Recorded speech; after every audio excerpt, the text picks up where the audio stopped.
Welcome to my channel. This is basically a follow-up video regarding the GLD. They want to know what's my setup. At the moment, I'm not never even close to a good drifter. So I'm just gonna share what I did to my car.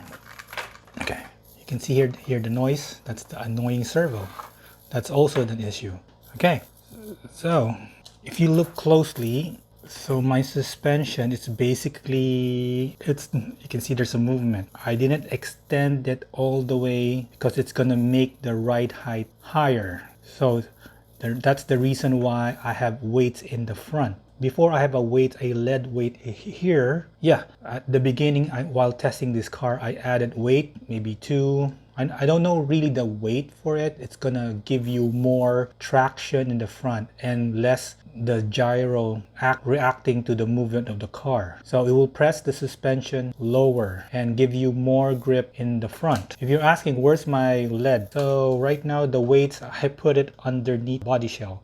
But during my test run, I always put it right here. If I turn my steering, you can see there's less body roll at the back. The more body roll you have, the more unbalanced your camber or the suspension layout or the height or the ride height of your car. So the less play, like for example the back part, if you can see there's a little movement but very minimal, it should be okay. In terms of suspension, ride suspension, or the suspension tension, right now every increment you adjust this one, your behavior of your car is going to be different. To be honest with you, I said earlier, I'm not a good drift driver. The best, I hope either Beaver or Garage RC can focus on this car itself. If you can see this area here, I don't know if you can see it, here you go. It's all the way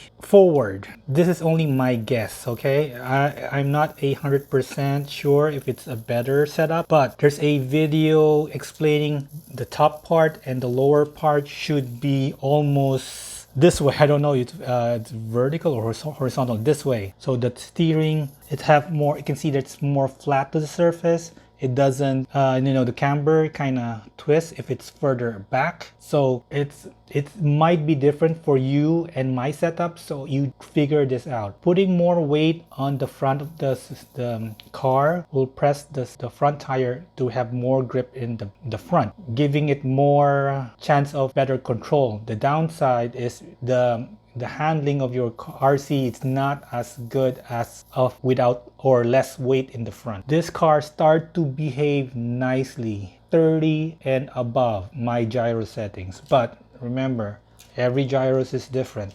So yeah, that's why there's several issue. For me, it's, I think, more contact on the surface, more control.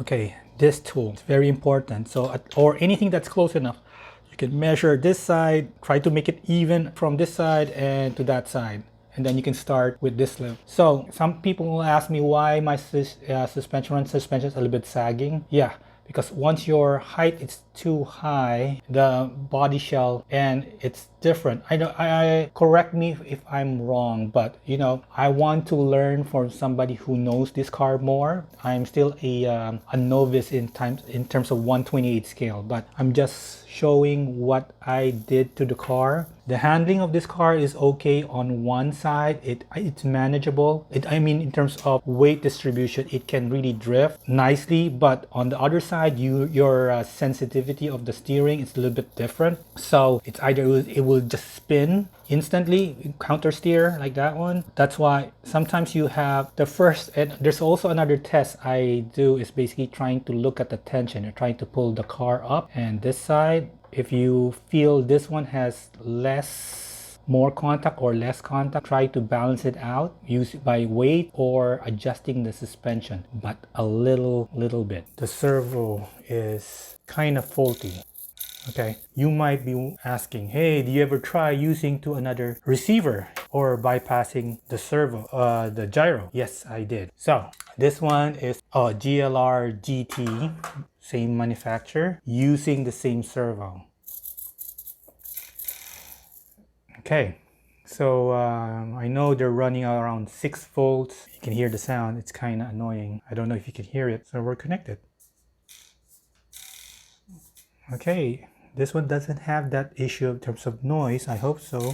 And you can see how the latency, okay, the amount of delay this servo. It's a, it's only a $20 servo. Yeah, question is, what's the next best thing to be replaced? I mean, what can you replace with this one? Because in terms of specs wise, they say this one is about, I'm gonna just post the specs up here, 0.006 of a second on the 6 volt. I think they're lying.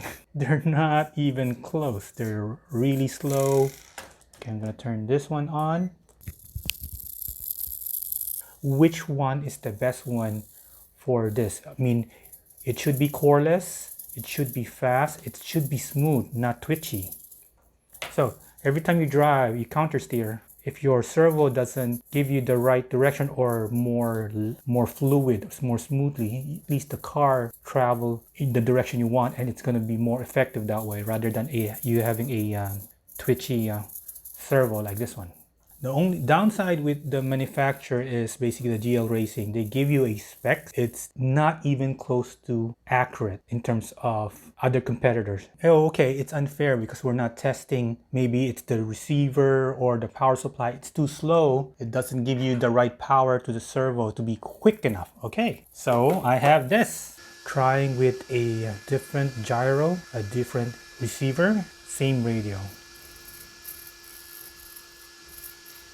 Delay and basically it's not smooth,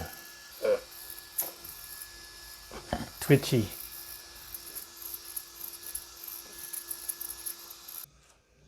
So right now we're using the Hackmaster.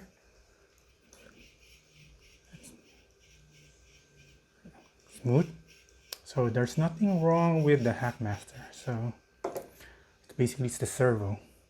So in terms of performance, in terms of the gyro, right now I'm using the FRC gyro. It's almost the same as the Hackmaster Racing, and I think they're rebrand whatever, but you can see the gyro, it's more smoother, it's more quiet.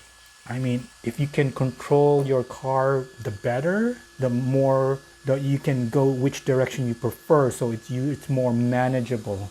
While doing this video, I messaged last night Mohamed Farah. I'm not sure if I pronounced the name right. He's quite knowledgeable.